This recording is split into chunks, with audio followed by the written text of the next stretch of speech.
बोलिए प्रियंका गुप्ता जी, बोलिए कहाँ आप हिंदू मुसलमान की बात आप कर रही हैं। अभी आपने सुना स्टेटमेंट अनिला जी का। देखिए पूजा जी, ये हार की बौखलाहट में इतने बिगड़ जाएंगे बोल ये नहीं अंदाजा था। जिस तरह से एक मुख्यमंत्री की गरिमा विहीन शब्दों का इस्तेमाल किया गया है और कंपैरिजन भी किससे किया जा रहा है, पाकिस्तान और बांग्लादेश से। अरे भाई, कम से कम कंपैरिजन तो ठीक कर लेते, किसी देश से अच्छा कर लेते, किसी विकासशील विकसित देश से कर लेते। तो हकीकत यह है कि भारतीय जनता पार्टी की सोच भी सीमित हो चुकी है और दायरा भी सीमित हो चुका है।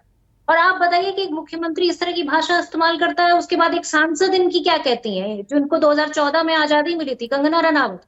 वो कहती हैं कि किसान आंदोलन में रेप हो रहे थे, लाशों को पेड़ों से लटकाया जा रहा था।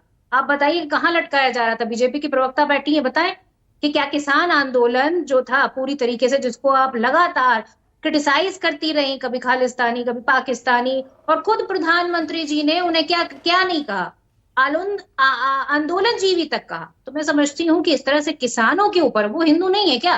वो किसानों को आप पाकिस्तानी बताओगे, आप रेपिस्ट बताओगे, आप हत्यारे बताओगे, और उसके बाद आप सोचोगे कि आप हिंदू और मुसलमान करोगे और आपकी राजनीति चमक जाएगी। हकीकत ये कि अयोध्या में हार आपकी पूरी तरीके से आपकी पोल पट्टी खोल कर रख दे रही है। भ्रष्टाचार आप किस पे कर रहे हो?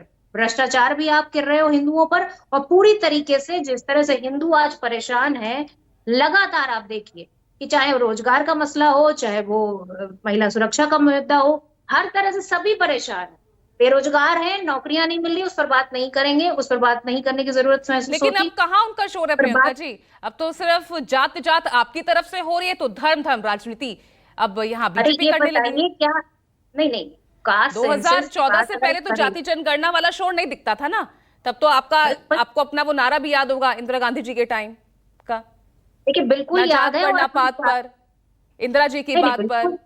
बिल्कुल हाँ, याद है, पर ये भी याद है कि लगातार कांग्रेस पार्टी, चाहे वो भोजन का अधिकार हो, शिक्षा का अधिकार हो, भूमि का अधिकार हो, लगातार उन शोषित दलित वंचित और जो गरीब लोग हैं उनके लिए करती चली आई है। ऐसा नहीं कि कांग्रेस पार्टी ने कभी उनसे मुंह मोड़ा है।